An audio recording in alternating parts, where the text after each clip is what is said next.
आज मैं कवर करने जा रही हूँ सोशियोलॉजी का इम्पोर्टेंट क्वेश्चन, जिनका सेशन है 22 से 25 कि सब्सिडी में सोशियोलॉजी में कौन कौन से क्वेश्चन आपके एग्जाम में आने वाले हैं। चलिए बिना डिले हम लोग स्टार्ट करते हैं। टोटल मेरे पास 7 क्वेश्चन है, वही 7 क्वेश्चन को आपको प्रिपेयर करके जाना और वही 7 क्वेश्चन आपके एग्जाम में आएंगे। सबसे फर्स्ट नंबर जो है वो है आपका ऑब्जेक्टिव। ऑब्जेक्टिव में कोई सजेशन नहीं दिया जा सकता क्योंकि ऑब्जेक्टिव रिपीटेड क्वेश्चन नहीं होता, रिपीटेड क्वेश्चन बस 1-2 ही होते हैं, बाकी सारा प्रिपेयर करने का जो होता है। प्रिपेयर कहाँ से करेंगे, पहले भी मैंने बहुत बार बोला है, फिर से आज मैं ये बताना चाहती हूँ कि ऑब्जेक्टिव प्रिपेयर आपका गेस्ट पेपर से ही होता है।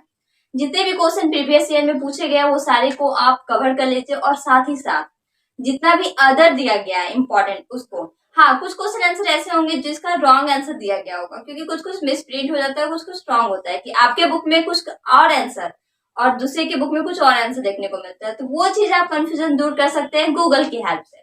जी हाँ, गूगल राइट आंसर बता देगा आपको उस सारे क्वेश्चन का आंसर है।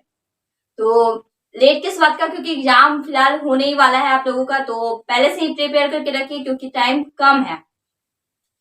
सेकेंड नंबर को जो आपको प्रिपेयर करके जाना है वो है आपका समाजशास्त्र की परिभाषा दे, इसके क्षेत्र या फिर विषय वस्तु की व्याख्या करें। क्वेश्चन आप कह सकते हैं कि समाजशास्त्र की परिभाषा दे। पहला, इसी को दूसरे तरीके से ये पूछ लेगा कि समाजशास्त्र के विषय वस्तु की व्याख्या करें, या फिर पूछ सकता है समाजशास्त्र के क्षेत्रों की व्याख्या करें। तो मतलब क्वेश्चन समाजशास्त्र से आएगा, फर्क कितना रहेगा कि पूछ लेगा परिभाषा, पूछ लेगा इसका क्षेत्र और विषय वस्तु की व्याख्या करें। अच्छी बात यह है कि मैं इंग्लिश में भी इसको बताऊंगी क्योंकि जो बच्चे इंग्लिश में आंसर देना चाहते हैं उसका इंग्लिश क्वेश्चन क्या होगा। डिफाइन सोशियोलॉजी, सोशियोलॉजी डिफाइन करना है, discuss it's main elements and subject matter, that is the questions in English. अगर आप इंग्लिश में आंसर देना चाहते हैं तो ये क्वेश्चन आपके एग्जाम में आने वाला है। नेक्स्ट है आपका प्राथमिक समूह क्या है, यह द्वितीयक समूह से कैसे भिन्न है। मतलब प्राथमिक समूह क्या होता है और द्वितीयक समूह में क्या डिफरेंट होता है, ये दोनों अलग कैसे एक दूसरे के। इसको अगर मैं इंग्लिश में बात करूं तो वो है what is primary group, how it is deferred from secondary group.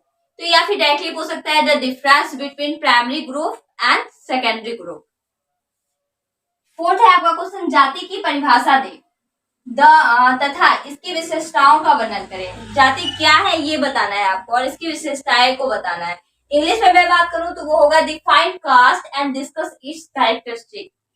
तो मतलब क्वेश्चन जो होता है ना बहुत नॉर्मल ही पूछा जाता है, बस एक बार आप इसको पढ़ करके जाएंगे तो आपका कोई भी प्रॉब्लम नहीं होगा आपको वहां। सो आपको बस इतना ध्यान रखना है कि ये वास्तव में होता क्या है। इन चीजों को अगर आप समझ जाते हैं कि इसका मतलब ये निकलता है तो ऑटोमेटिक सी बात है कि आप वो आंसर लिख देंगे। फिर आपको क्या चीज का प्रिपेयर करना है वो है सामाजिक नियंत्रण क्या है। सामाजिक नियंत्रण में धर्म तथा शिक्षा की भूमिका का वर्णन करें। मतलब सामाजिक नियंत्रण क्या होता है उसका परिभाषा देना है। इसके अलावा उसमें आपको ये बताना है कि उसमें जो धर्म और शिक्षा की बात की गई है तो वो क्या है, किस मेटर पे बात किया गया और क्या बात किया गया है। In English, you will remember what is social control. Discuss the role of religion and education as the agencies of social control. ये क्वेश्चन आपके एग्जाम में आएगा अगर आप इंग्लिश में आंसर देते होंगे तो। दोनों का सेम ही, आप हिंदी लिखिए या इंग्लिश लिखिए, क्वेश्चन सेम ही आएगा और सजेशन भी सेम ही है। फर्क इतना रहेगा कि हिंदी इंग्लिश, वैसे भी क्वेश्चन में तो हिंदी इंग्लिश दोनों दिया जाता है। आपका मन, आप इंग्लिश में देने का मन है तो इंग्लिश में दीजिए, हिंदी का देने का मन है तो हिंदी में दीजिए। सोशियोलॉजी के ऊपर मैंने 5 क्वेश्चन भी आपको बताया कि कौन कौन सा प्रिपेयर करना है। अब मैं बात करती हूँ 6 क्वेश्चन के ऊपर और 7 क्वेश्चन के ऊपर। फर्स्ट ऑब्जेक्टिव आपको गेस्ट पेपर से रिमेम्बर करना है। ये सारा आपको गेस्ट पेपर में आंसर दिया होगा या तो फिर आप गूगल, यूट्यूब कहीं से भी पढ़ सकते हैं।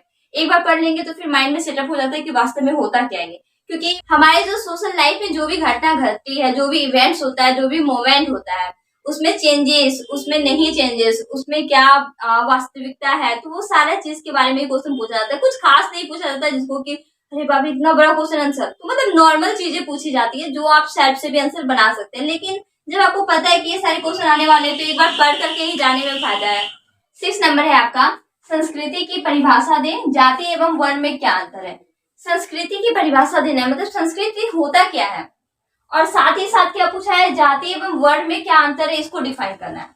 अगर मैं इंग्लिश में बात करूं तो वो होगा आपका define culture, what is the difference between caste and class.